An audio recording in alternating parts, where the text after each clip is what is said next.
Hey Jim, right, here is Bravo Sierra Romeo X-Ray, Streak Shadow, microlight switchable, so it's run on Group A at the moment, but it can be a microlight.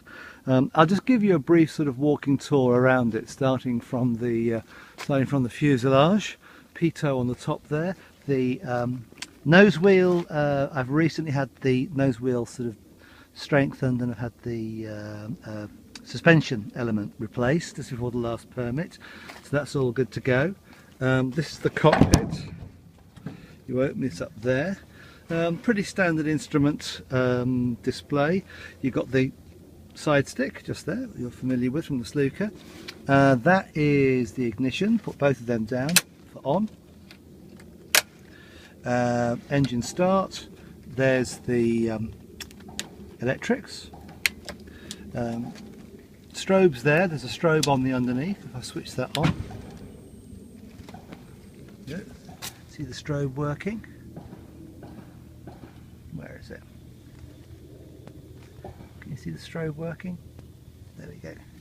Let's get that a bit lower so you can just check that out. Yeah, I'm hoping you see the strobe working. Just turn that off.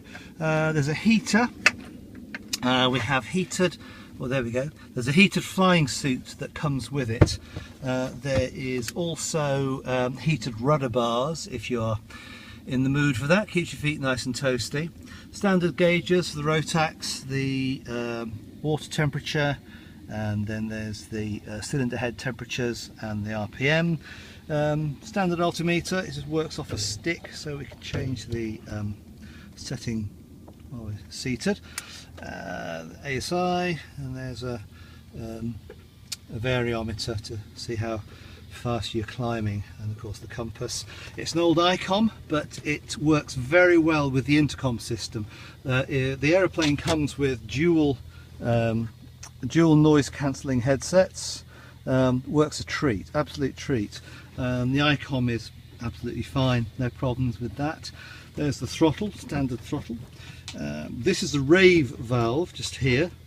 What the rave valve does, it acts a little bit like mixture on a more complex aircraft. To be honest, I don't use it, but if you find yourself cruising for a long time above about 3,000 feet, you can effectively change the fuel oil ratio and get a bit better, fuel air mixture rather, and get a bit better cruise out of it.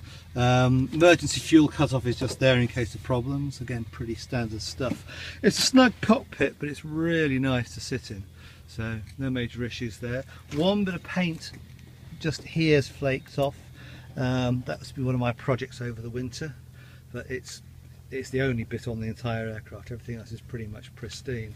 Rear access is via these side panels. Cozy cockpit, but once you're in, it's absolutely fine. My wife loves it. Again, noise cancelling headset there in the background.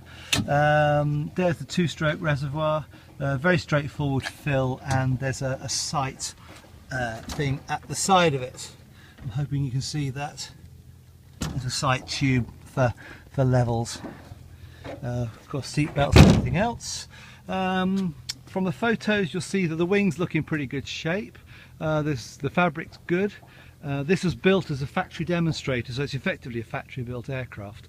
It's had the Crosbie undercarriage fitted, so that's up to the current LAA spec, and it's also got the Crosbie wing fold. You'll see there's a couple of there you go, a couple of these things here. Pop those out, pins come out, and once you've taken the strut down, that's this thing here, you can then with some assistance fold the wings. I don't do it because I keep it fully rigged, but I have seen it de-rigged, so I know it works. Wings are all in good shape, leading edge is good, no hanger rash. Just get past this sun. You'll see from the photos the condition of the ailerons and the top fabric is very good, no major issues anywhere, no issues anywhere. Engine installation, it's a Rotax 618 with a 3-bladed prop. It's about the best combination of horsepower to prop you can get for this aircraft, according to Ray Proust, who runs the Shadow Flight Centre. I'll see if I can dig out the logs. The inspector's still got them at the moment from the permit. Permit runs until October next year, so good long time on the permit. and it's got the slipper tank underneath, which you can just see, and the extended footwell. You trade off a little bit of speed for the extended footwell down here, but that's not really too much of an issue. It's a couple of knots, it's nothing much. Cruises at around 80, 82, something like that. So reliably airborne, you'll get 78, slightly faster than a Cub. You might get 82 out of it with full chap going, but I tend not to. Engine installation is very clean. We have the tail boom here, no play in that, and you'll see from the photos it's very straight. No issues at all with the tail plane, and again the fabric condition is very good. It all looks very, very neat. It's got these little side fins where that actually makes a very effective tail fin and rudder area, particularly for crosswind landings. I've never ever had an issue getting down in any kind of a wind. Tend to keep it at a maximum crosswind of about 17 knots, but with a little aeroplane like this you can almost land it into wind and then jink it straight at the last minute.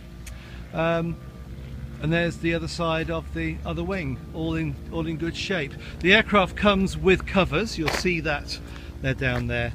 You'll see that from the picture that we're sending with this. So yeah, all good really. Hope you like what you see.